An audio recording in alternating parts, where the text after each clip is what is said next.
Prasasti Jaya Stamba ya, dari Sri Kesari di Desa Blanjong. Itu sebagai benda cagar budaya peringkat nasional.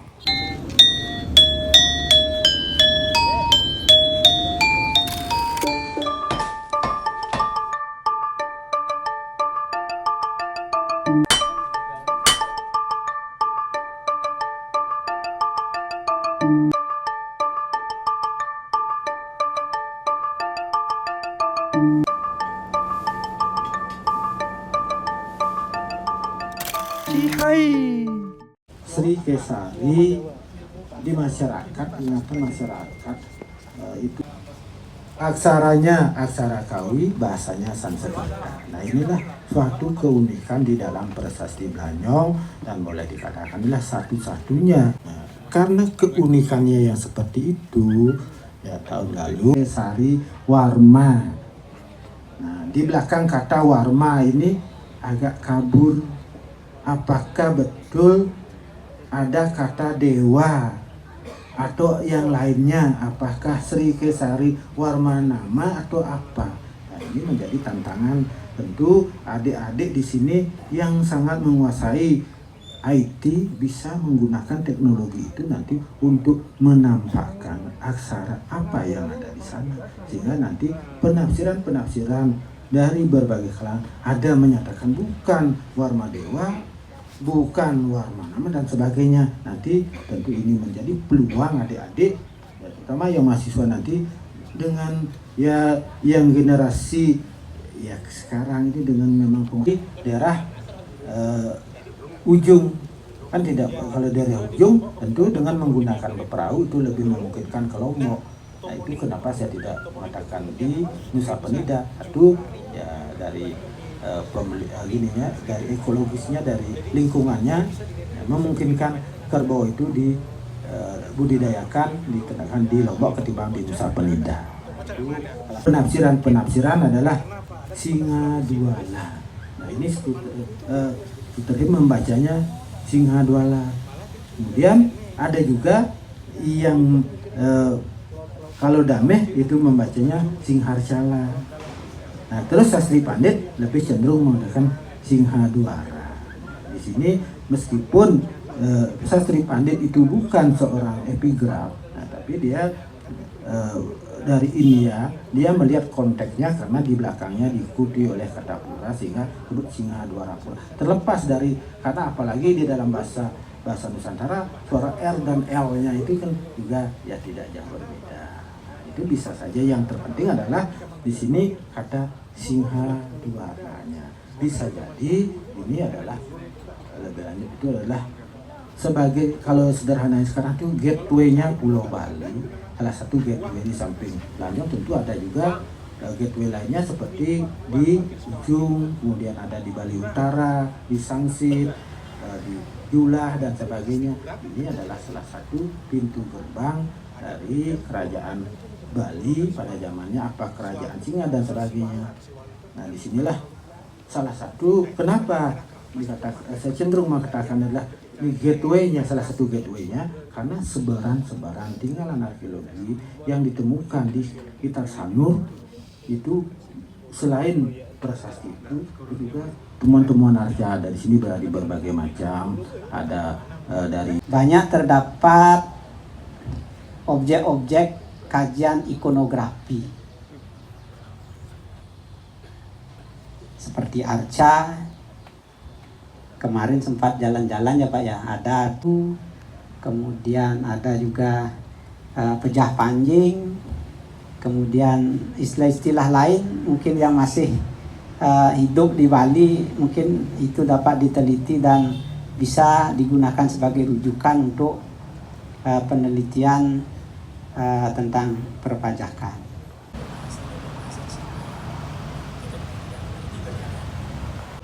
Kita akan melihat prasasti Blanjong bersama guru-guru aksara Jawa kuno dari Kediri. Oke. Nah, inilah prasasti Blanjongnya.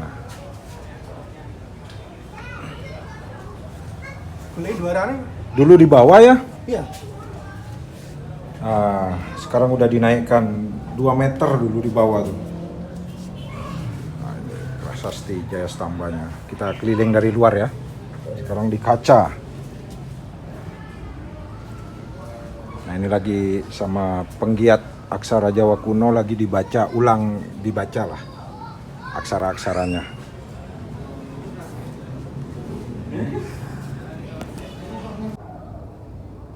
Itulah prasasti Jaya Stamba ya, dari Sri Kesari di Desa Blanjong, Sanur. Ini teman-teman penggiat aksara Jawa kuno lagi membaca aksaranya.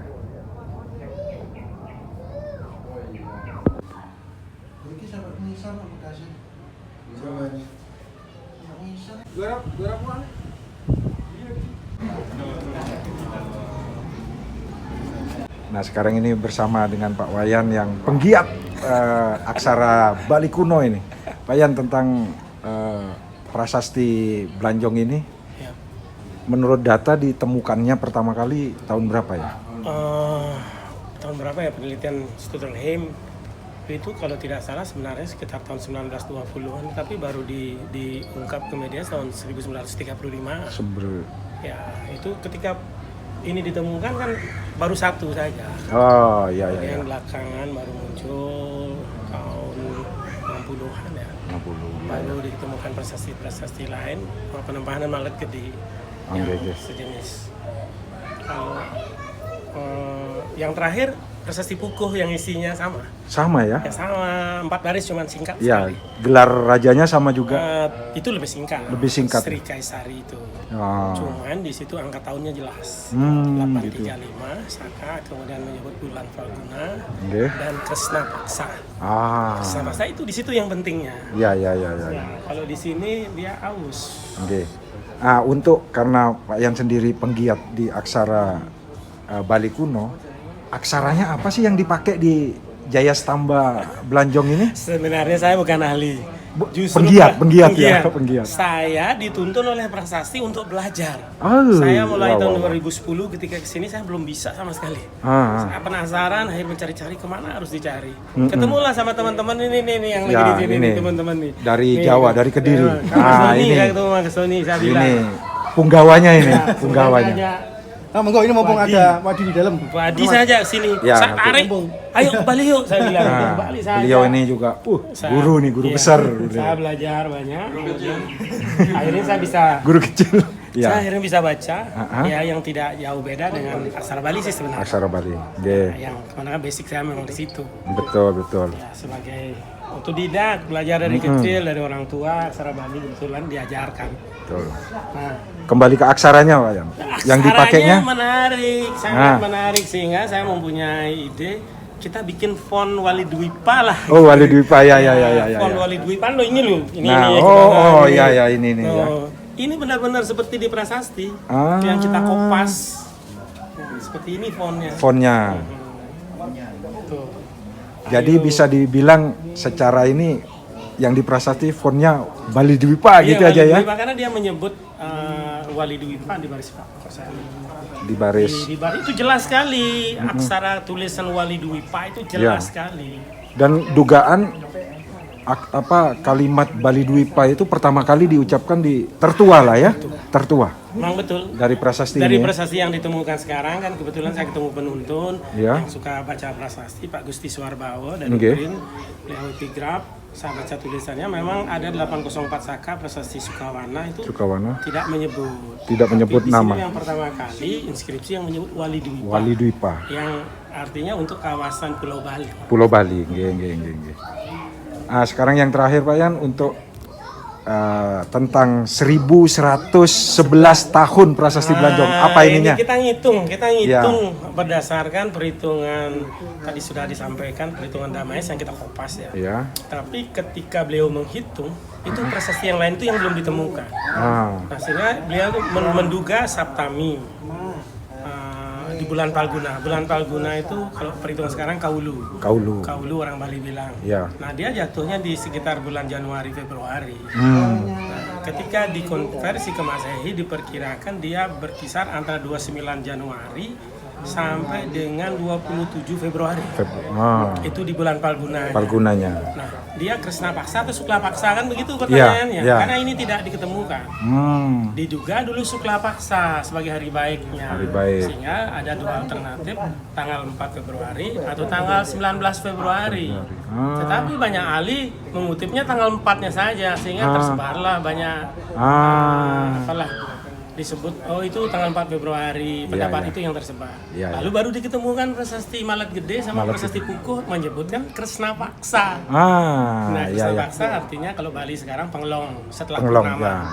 Hari ke-7 setelah purnama, kemungkinan tepatnya tanggal 19 Februari. Jika dikonversi ke sekarang menjadi 1111 tahun sudah prasasti ini ya. Tahunnya tetap tahun 914 ditemukan. Cuman harinya belum pasti. Oh gitu. Ini masih terbuka sekali penelitian ini. Ya. Karena kan prasasti Sri Kesari hanya ada diketemukan prasasti Batu. Ya. Prasasti Tamranya dalam tanda kutip ya belum ditemukan. Ya semoga ada penemuan. Makanya kalau ada yang nyimpan nyimpan prasasti di rumahnya atau mungkin di pemerajan di puranya, izinkanlah, jangan dikeramatkan jangan sekali. ditengetkan sekali. Ya, betul, jangan tenget. Boleh lah kalau umpamanya disakralkan harus minta izin dulu, tetapi izinkan untuk membaca. Betul. Karena itu juga bagian dari konservasi ya, membaca itu ya.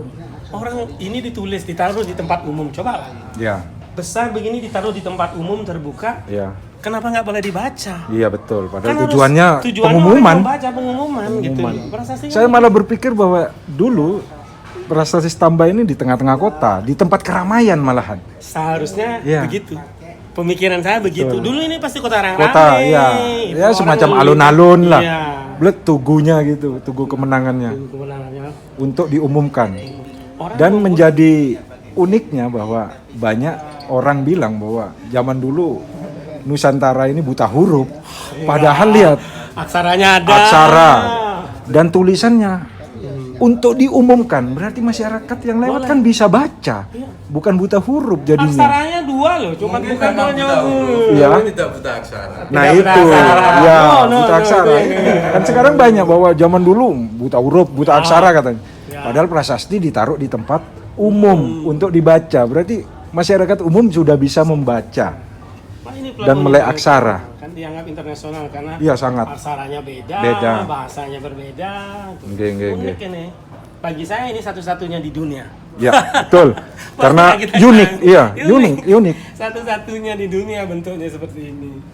Menurut Om bagaimana? Baik, kalau mau pengen belajar, monggo silakan daftar aja. Ya, belajar aksara Jawa kuna ya, atau Nanti Bali kuna. saya nanti bagian eksekusi. Oke, terima kasih semuanya guru-guru saya ini. Terima kasih. Terima kasih. Kalau mau ikut gabung di Ajar Kawi, mau yang Lingkar Wilis, mau Wali Dwipa, ayo gabung. Kasih ininya dong, linknya atau ininya bagaimana? Pokoknya ada kontak kami pasti cepet nemunya. Oh gitu ya. Kita belajarnya online. Ya. Apa WA group katanya? G. Nanti istilahnya mari ruwet bareng. Siap. Mari ruwet bareng. G, sukses semuanya. Sukses. Ya, mau 853